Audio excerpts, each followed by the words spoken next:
নতুন আমি কি বানাচ্ছি আজকে দিয়ে দিলাম পাঁচফোড়ন সম্বাস। কি বানাবো জানো? এই যে দেখো ডাইলের বড়া দিয়ে আলু দিয়ে বানাবো নিরামিষ। এই যে দেখো আমার পাঁচফোড়নটা ভাজা হয়ে মশলা, এখানে টমেটো, আদা, পেঁয়াজ, পেঁয়াজ না সরি মরিচ, জিরা, ধনিয়া সব কিছু এখানে মিক্সড আছে। ভালো করে আমি মিক্সড করে নেবো, ভালো করে ভেজে নেবো। হলুদটা আমি আগেই দিয়ে দিছি, হলুদ আর লবণটা দিয়ে দিলাম পরিমাণ মতো। এই যে দেখো আমার মশলাটা কষানো হয়ে গেল।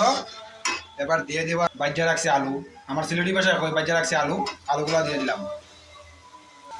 আলুটা একটু ভালোটিকে লাইরা সাইরা তারপরে দিয়ে দিব পরিমাণ মতো জল। ঠিক আছে, দেখো আমার আলুগুলো ভাজা হয়ে গেল। এবার দিয়ে দিব পরিমাণ মতো জলটা বেশি দিব না, কারণ জলটা বেশি দিলে ভালো লাগবে না। ঠিক আছে, বাস এতটুকু জল। তারপরে দিয়ে দিব আমার ডাইলের বড়া। দেখো আমার তরকারি হয়ে গেল। এবার দিয়ে দিলাম আমি ডাইলের বড়াগুলো দিয়ে দিলাম। ঠিক আছে, দিয়ে দিলাম ডাইলের বড়া। আগে ডাইলের বড়াগুলো বানায় রাখছি, ডাইলের বড়াগুলো দিয়ে দিলাম। কি সুন্দর দেখো কালারটা হয়েছে। দিয়ে দিলাম একটু ঘি, কারণ হচ্ছে নিরামিষ, তার জন্য একটু ঘি দিয়ে দিলাম। তোমরা এইভাবে বানায় খাইও। তো ফাইনালি আমার হয়ে গেল। এবার দিয়ে দিব হালকা করে একটু ধনিয়া পাতা, বাস।